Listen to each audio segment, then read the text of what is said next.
बेवकूफ़ लोगों की शादियाँ अगर देखनी है ना तो किसी मिडिल क्लास बंदे की शादी में चले जाएं। शादी पे लाखों रुपए का जेवर बनाया जाता है जो कि शादी के अगले दिन ही संदूक में संभाल के रख दिया जाता है। हम मिडिल क्लास लोग इतने बेवकूफ़ होते हैं कि हम सारी ज़िंदगी मोटरसाइकिल चलाते हैं लेकिन अपनी शादी पे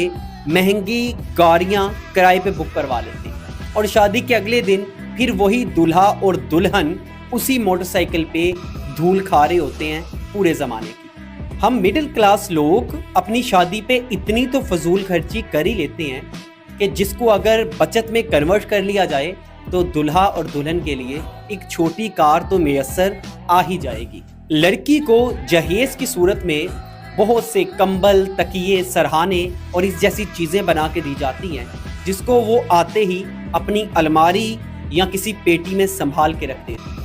और ये लाखों रुपए की इन्वेस्टमेंट अगर किसी बिजनेस में की जाए या कैश की सूरत में लड़के और लड़की को दे दी जाए तो हो सकता है वो अपनी ज़िंदगी के स्टार्टिंग के जो डेज हैं कम से कम उन्हें ही अच्छे से एंजॉय कर लें। इससे भी घटिया बात भला क्या है कि लड़की के लिए दोनों तरफ से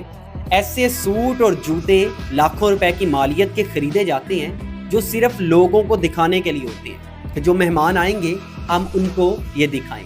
और वक्त गुजरने के साथ वो चीज़ें आउटडेटेड हो जाती हैं, वो फैशन ख़त्म हो जाता है और वो चीज़ें, वो लाखों रुपया ऐसे ही ज़ाया हो जाता है। लेकिन हम मिडिल क्लास लोगों से जब पूछा जाए ना कि तुम अपनी मैरिड लाइफ में खुश क्यों नहीं हो तो उनका एक ही जवाब आता है, मेरे पास पैसे नहीं, मेरे पास वसाइल नहीं। लेकिन हमने अपनी शादी पे जो 20 लाख रुपए की फजूल खर्ची की है वो हम लोगों को दिखाने के लिए करते हैं ताकि बरादरी में इज्जत हो जाए, बरादरी में शान और शौकत कायम हो जाए। कि शादी पे 15 से 20 लाख लगाने से बेहतर है सादगी से शादी करो